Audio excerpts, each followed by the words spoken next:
So Kanye West has been on a promotional kick for his new album, Jesus is King, which, as the title suggests, highlights a resurgence of his own fascination and maybe even commitment to Christianity. And so along with that, he's been giving these long format interviews and saying all kinds of things that have stirred up admiration and excitement among Christians, including Catholics. And this coincides with the phenomenon of West's Sunday service, which is his own rendering of a Sunday church service with him as the focal point. And this was all tied together with a recent Sunday service, which was basically a performance of the album, which was then uploaded and streamed to YouTube. So I was curious about all the hype, and so I tuned in for a few minutes to see what everybody was so excited about. And the first thing that I was struck by was this sense of importance. This felt like something that could really draw people together because of this irresistible gravitational pull it had with music and the cultural influence that it has right at the center.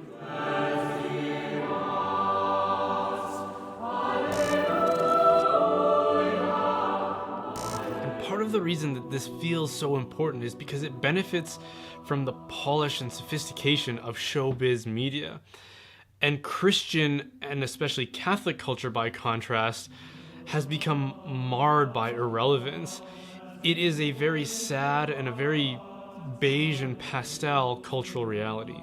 And it's an irrelevance, at least in terms of Catholicism, that is characterized by a lack of enthusiasm for third-rate folk hymns that were written in the 60s and 70s and then paid a little extra attention to rejuvenate in the 80s until we finally gave up, seemingly satisfied that this should just become a permanent musical repertoire. West Sunday service is relevant though, and it's obviously connecting with what people are familiar with in their own cultural currents.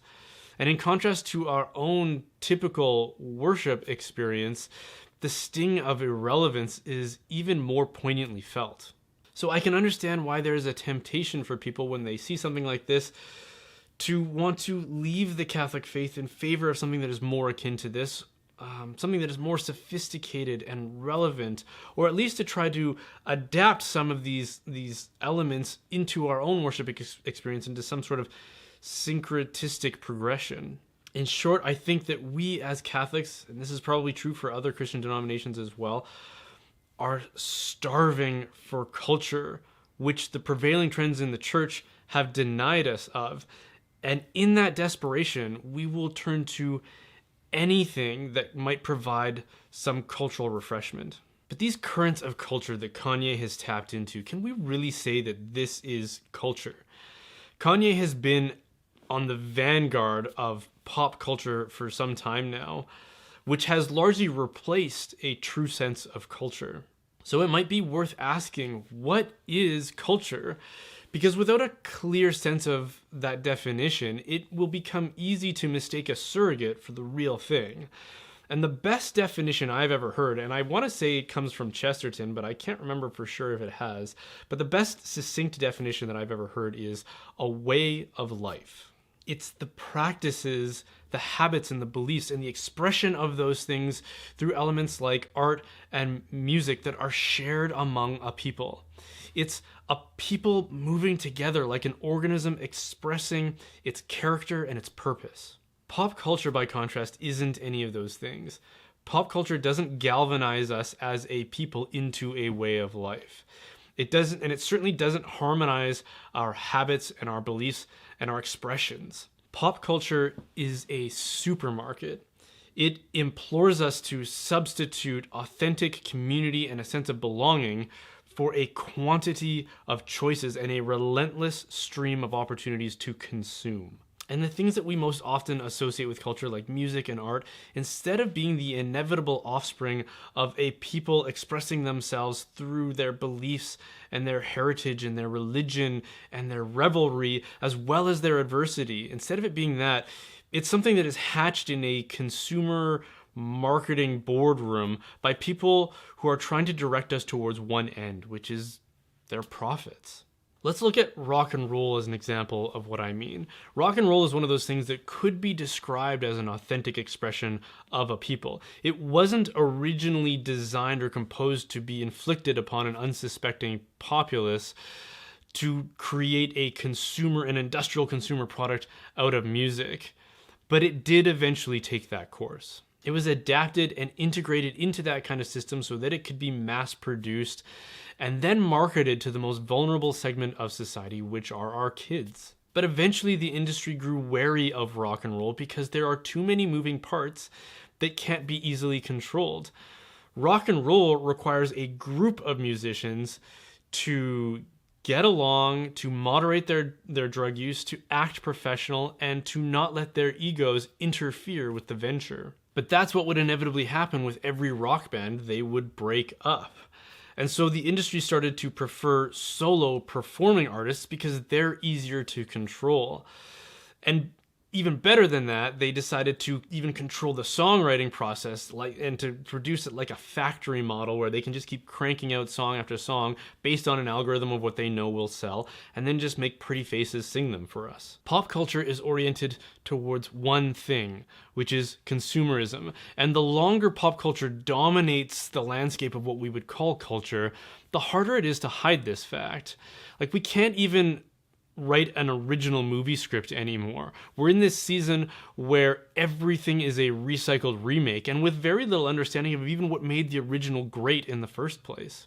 Kanye's own genre of music, which is hip-hop or rap, is characterized by a need to remix the melodies of old classic songs for choruses and things like that to compensate for a deficit of the ability to write original melodies. And the great accomplishments of our cultural icons, which is on full display on any Instagram account that you look at, is how many shoes they own, or how many cars they own, or how many watches they have, which is all designed to reinforce this consumeristic urge.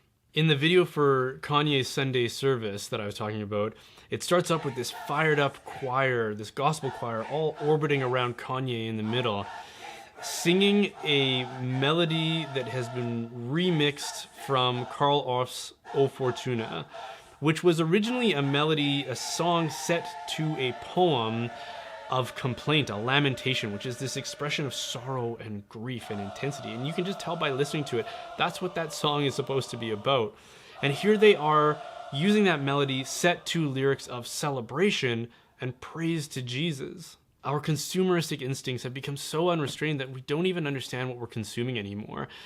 And it betrays the superficiality of what would otherwise seem important and profound, but is actually just the offspring of confusion, ignorance, and desperation to grasp at something more meaningful, something that is actually authentically cultural. That's what pop culture is. It's not real culture, but it has replaced real culture. And in the absence of any real culture, we will take whatever we can get. We're so starved for a real sense of harmony with our neighbors and authentic community and the profound experience of expressing the human experience together with our neighbor in what is culture, that we will gorge ourselves on whatever will sustain us, even if it's just temporarily. What makes real culture so edifying and life-giving for the human soul is that it's what happens when a group of people all affirm something together and then live that out through various kinds of expressions.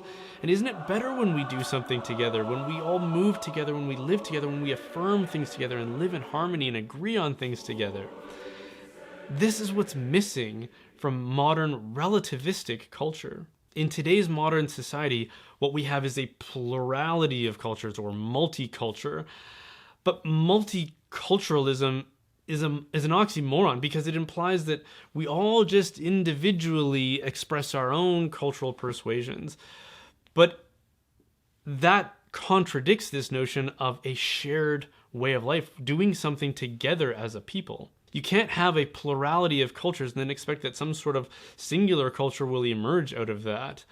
You just end up losing culture. Sometimes more isn't more. Like, you can't have more marriage by having many spouses. In the end, what you'll have is no marriage. What culture ultimately means is that we belong to one another. When we have a shared way of life, we will encourage one another, we will hold each other accountable, and we will work together based on a shared vision of what truly matters. And the benefits of that should just be plain and obvious. Poverty, loneliness, social anxiety, addiction, greed, corruption, a whole host of other problems that we are facing as a society would be alleviated by this notion of belonging to one another. But instead, we've embraced this notion that sounds like freedom, but is actually only isolation from one another.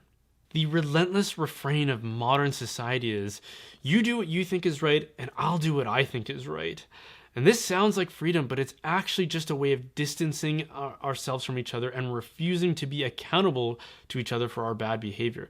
But that's the reason we need to be accountable to each other. Perhaps as a church, we can start to relearn what it means to have authentic culture and to pursue that, and maybe even to produce one that is authentically our own, and to stop looking to pop culture out of this misplaced desire to be relevant. That kind of relevance only means absconding our own unique cultural identity, and that's unfortunately what we've been doing for the past century. If Christianity is anything, surely it is a way of life, the way of following Jesus. And it's pretty hard to reconcile that with a church that doesn't have a more harmonized expression of that, and a unique expression of that, something set apart from pop culture and the secular world. We are supposed to be the salt of the earth, not the other way around.